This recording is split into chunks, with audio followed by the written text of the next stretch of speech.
Magandang araw! Welcome sa ating bagong video dito sa Math and English TV. Ito yung isosolve natin sa video na ito. Okay, magmumultiply tayo ng fraction at mixed fraction, ng mixed fractions, ng whole number at fraction, and ng mixed number at ng whole number. Okay, multiply natin 7/9 times 2 and 1/4. Kapag magmumultiply tayo ng fraction at mixed number, ang gagawin muna natin, itong mixed number ay gagawing improper fraction. Itong mixed number, gawin natin improper fraction. Imumultiply natin yung denominator at whole number, then i-add natin yung numerator. Yung answer ang bagong numerator. Okay, ito ilagay natin dito sa baba. 7/9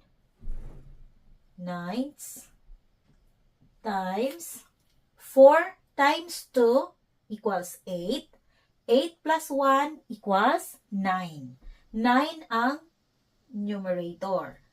Then, kukopyahin lamang natin itong denominator. Okay. Ayan. Ngayon, pwede na tayong magmultiply.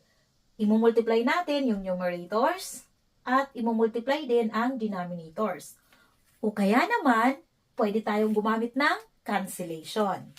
Kapag ang numerator dito at denominator dito may GCF, pwede nating masimplify yan. Pwedeng i-reduce sa lowest term.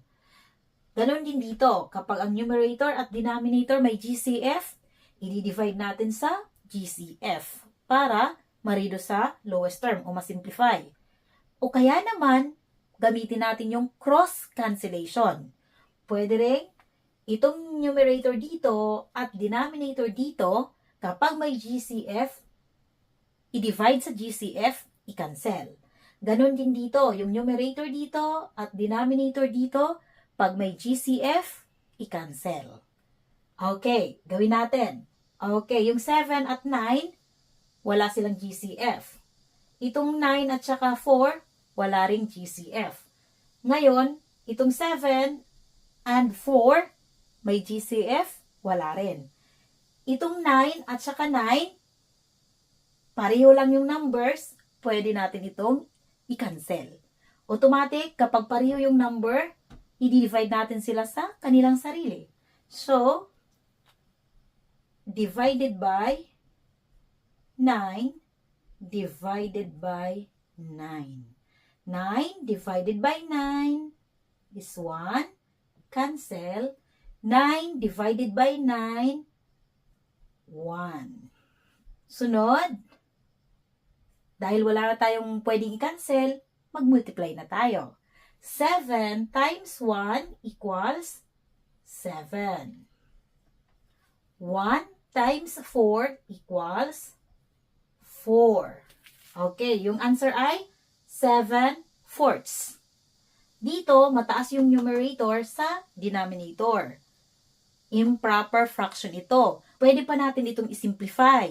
I-divide natin yung numerator sa denominator.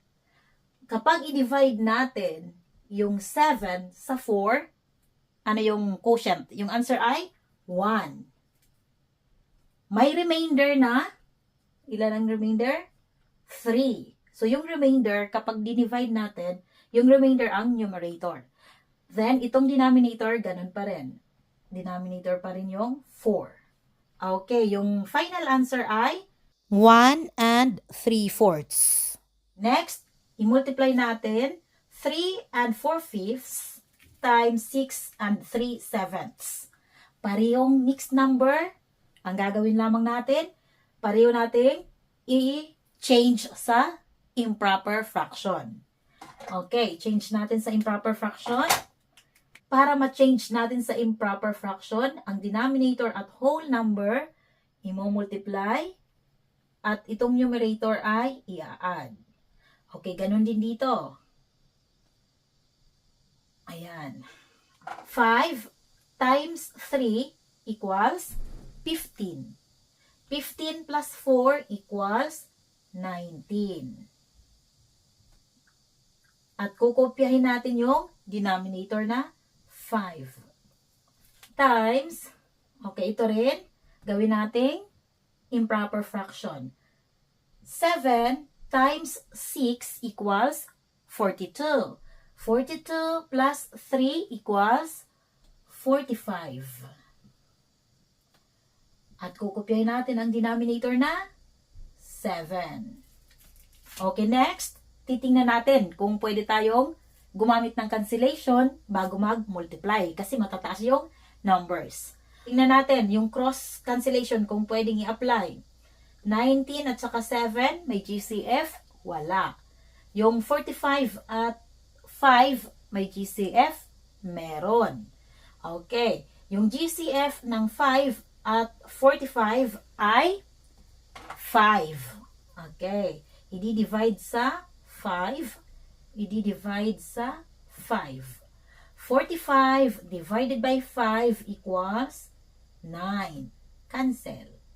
5 divided by 5 equals 1. Cancel. Sunod, magmumultiply na tayo dahil wala na tayong pwedeng i-cancel. I-multiply natin yung numerators. 19 times 9 equals 171. At i-multiply din natin yung denominators. 1 times 7 equals 7. Yung answer ay 171 over 7. Improper fraction ito. Mataas yung numerator sa denominator. Kaya, kailangan natin itong i-simplify. I-divide natin yung numerator sa denominator. Okay, kapag i-divide natin, 171 divided by 7. Okay, ito ay 2, 14, subtract 3, 1. Okay, 31 divided by 7 is 4, 28, subtract 3. Kapag i-divide natin yung 171 sa 7, yung quotient ay 24. Ang quotient ay ang whole number. Then, itong remainder na 3 ang numerator. At itong divisor na 7, denominator pa rin yan. Yung answer ay 24 and 3/7. Ngayon naman, mag-multiply tayo ng whole number at fraction. 10 times 4/8. Ang gagawin lamang natin, itong whole number, gawin nating fraction. Lalagyan lamang natin ito ng denominator na 1. So, 10 over 1 times 4/8. Ayan. Ngayon, pwede na nating i-multiply ito at i-multiply ito. Or, pwede rin tayong gumamit ng cancellation muna bago mag-multiply. Okay, tingnan natin. Pwede ba natin itong makancel?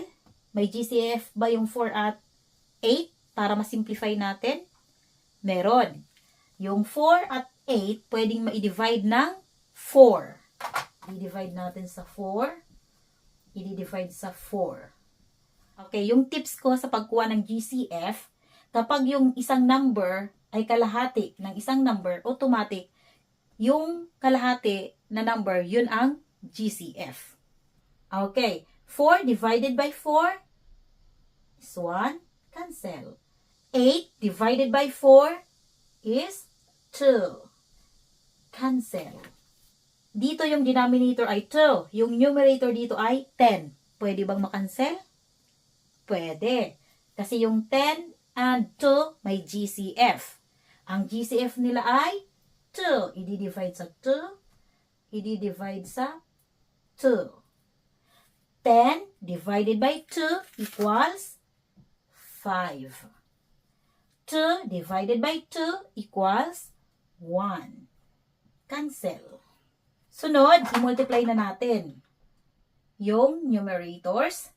5 times 1 equals 5.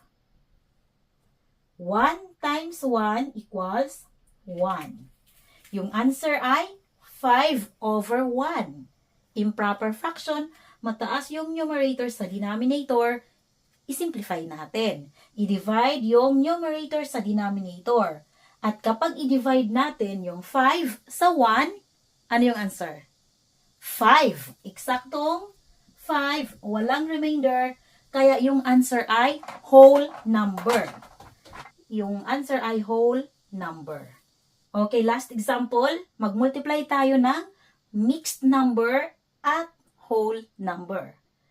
Okay, ang gagawin natin, itong mixed number, gawing improper fraction. At ang whole number, gawing fraction, lalagyan ng denominator na 1. Okay, ito gagawing improper fraction. Ganito. 3 times 4 equals 12. 12 plus 2 equals 14. Then, kukopyahin natin yung denominator na 3 times, itong whole number na 9, lalagyan natin ng denominator na 1 para maging fraction. Ayan. Sunod, pwede na tayong mag-multiply ng numerators at mag-multiply din ng denominators. Or, tingnan natin kung pwede tayong gumamit ng cancellation. Okay, pwede ba? Okay, tingin ko pwede. Okay, cross cancellation yung pwede dito. Itong 9 at 3, may GCF. Ano yung GCF? 3. I-divide sa 3. I-divide sa 3. 9 divided by 3 equals 3. Cancel. 3 divided by 3 equals 1. Cancel. Okay, wala na tayong pwedeng i-cancel dyan. Kaya, i-multiply na natin. Okay, multiply natin yung numerators. 14 times 3 equals 42. 42. Then, i-multiply yung denominators. 1 times 1 equals 1. Okay, yung answer ay 42 over 1. I-simplify natin ito. I-divide natin yung numerator sa denominator. Kaya yung answer ay 42. Whole number. Kasi walang remainder. Kapag i-divide natin ang 42 sa 1, 42 yung answer. Walang remainder. Kaya ito yung final answer.